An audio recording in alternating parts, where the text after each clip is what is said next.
Hello friends, hope सभी अच्छे होंगे, मस्त होंगे, स्वस्थ होंगे। और आज दिन बहुत खुला हुआ था, मतलब धूप निकल गई थी। तो जो सारे कपड़े थे वो मैंने पहले ही धोने डाल दिए थे। पार्थ और हस्बैंड दोनों चले गए थे। उसके बाद थोड़े टाइम अनवी के साथ मस्ती करी। पहले ही मैंने कपड़े मशीन में डाल दिए थे, जिससे कि इनके जाने के बाद तक के वो सारे धुल के रेडी हो जाए सुखाने के लिए। सब जाने के बाद अनवी को थोड़ा पैम्पर किया, उसके साथ खेला और सुबह का ब्रेकफास्ट भी उसी टाइम कर लिया था। फिर उसे रेडी करके सुला दिया था, बिकॉज़ उसकी तबीयत थोड़ी सी गड़बड़ थी, तो वो थोड़ी चिड़चिड़ी सी थी। तो पहले ही उसका सब रेडी कर दिया। काम तो क्या दिन भर चलते ही है, इसीलिए काम पेंडिंग में छोड़ दिया था। फिर अनवी को सुलाने के बाद सीधे आ गई थी कपड़े डालने के लिए। और ये जो उस दिन का जुगाड़ बनाया था ना, ये बहुत हेल्पफुल रहा है इस बारिश में, इसीलिए कि इतनी बारिश में कपड़े सुखाने में बहुत दिक्कत हो रही थी, तो इससे बहुत आराम से सूख गए थे। और आज निकली थी बहुत अच्छी सी धूप, तो बाकी के जो कपड़े थे जो नहीं सोचा था धोने का, उनको सबको आज धो लिए, इसलिए सुबह ही मशीन लगा दी थी। तो ये सारे कपड़े यहाँ धुल गए।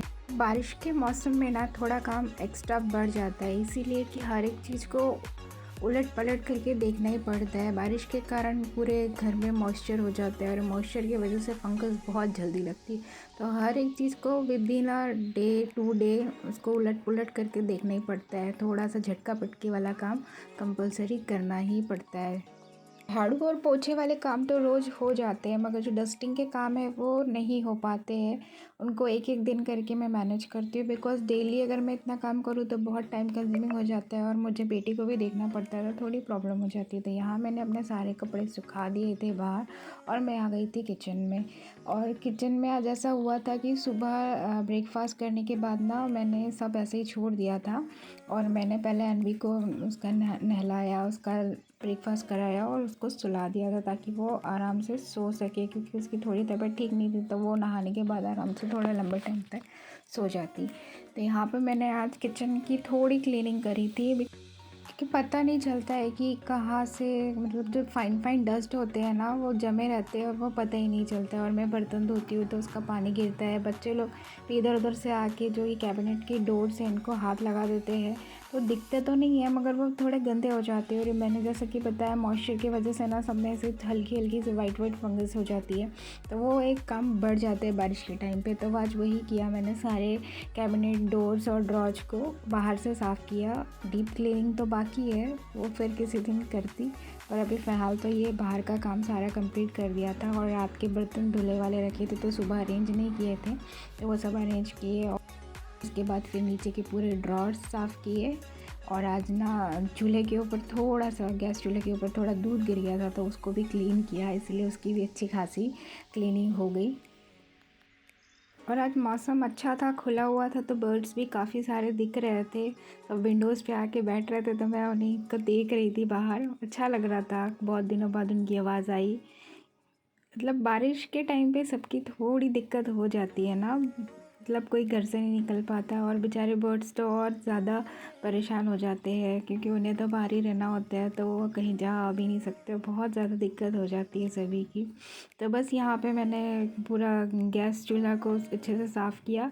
इसमें एक्चुअली सामने से स्टैंड है, तो इसको ऊपर करके अच्छे से पानी से धुल भी सकते हैं। तो आज मैंने सब कपड़ों से नहीं पोंछा, उसको अच्छे से पानी से धो दिया। और साथ ही वॉल्स पे ना, कितना भी सेफ्टी से खाना बनाओ, वो थोड़े बहुत छींटे ना उछल ही जाते हैं, और वो अगर उनको नहीं देखो तो वो फिर दाग और चिपचिपे से हो जाते हैं। तो वही लगे हाथ वो भी अच्छे से पूरा क्लीन कर दिया था।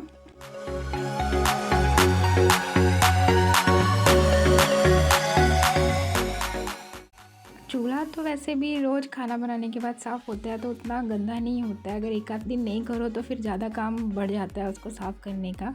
और डेली खाना बनाने के बाद साफ़ कर दो तो उतना ज़्यादा गंदा भी नहीं होता और चिपचिपा नहीं है। लेकिन ऑयल का जब काम होता है तब तो उसको अच्छे से घिस के साफ़ करना पड़ता है, क्योंकि अगर उसको साफ़ नहीं करो और उस पर कुछ भी गिरा तो वो बहुत ज़्यादा ही जम जाता है।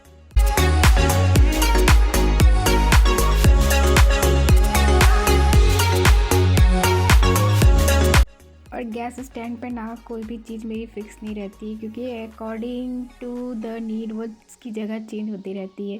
कभी वाटर पॉट इधर मिलेगा, कभी उधर मिलेगा, कभी स्पून स्टैंड कभी इधर मिलेगा, कभी उधर मिलेगा। वो जैसे काम होता है उस हिसाब से वो इधर उधर शिफ्ट होते रहता है, उसकी कोई जगह फ़िक्स नहीं है। और काउंटर एक्चुअली थोड़ा सा छोटा है तो होता रहता है, थोड़ा सा कभी मैशी भी हो जाता है, कभी बहुत क्लीन भी रहता है, तो चलता है ऐसे ही किचन का काम थोड़ा बहुत।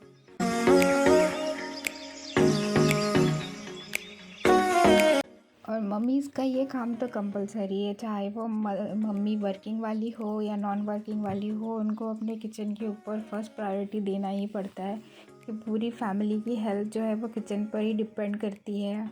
तो किचन को हेल्दी रखना ही पड़ता है, मीन्स क्लीन स्वच्छ जो भी है करके रखना ही पड़ता है। किचन अगर क्लीन है, सब कुछ है, तो हर चीज़ में अफेक्ट पड़ता है, हेल्थ पे भी अफेक्ट पड़ता है इसी से। तो वो रेगुलर बेसिस पे किचन की क्लीनिंग भी मस्ट हो जाती है।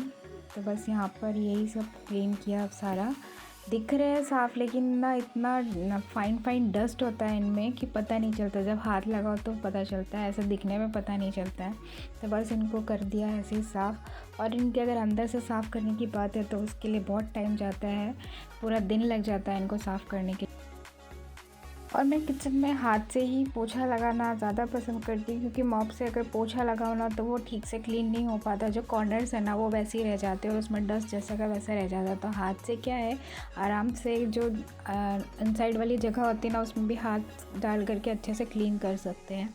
तो मैं कभी ही होता है कि मॉप से पोछा लगाती हूँ, नहीं तो फिर हाथ से ही किचन को। वैसे भी किचन छोटा है तो उतना ज़्यादा टाइम नहीं लगता है, तो हाथ से इजीली और अच्छे से साफ़ हो जाता है। किचन का पूरा काम ख़त्म करने के बाद मैं आ गई थी सीधे हॉल में, और हॉल ऑलमोस्ट थोड़ा क्लीन कर दिया था पहले ही। फिर अनवी थोड़ा परेशान करने लग गई थी तो मैंने छोड़ दिया था।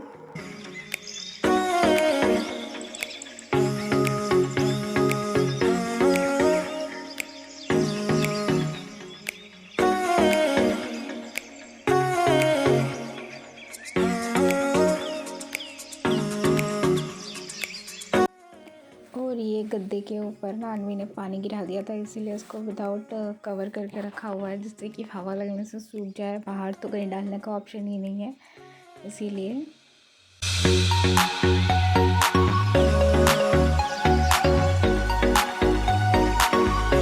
इतनी बारिश हो रही है ना, फिर भी यहाँ पर गर्मी इतनी ज़्यादा है कि मतलब इतना सब काम करते तक के पूरे पसीने से हालत पस्त हो जाती है।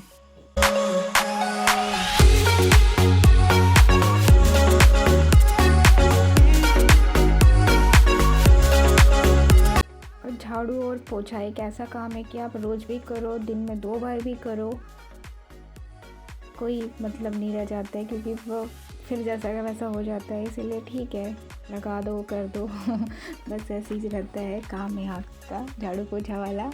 कि जब पाँच धरन भी अपनी मस्ती में आते हैं ना तो घर को फिर ठीक है, अभी छोटे हैं तो मैं ज़्यादा वो भी नहीं करती हूँ कि कर लो मस्ती।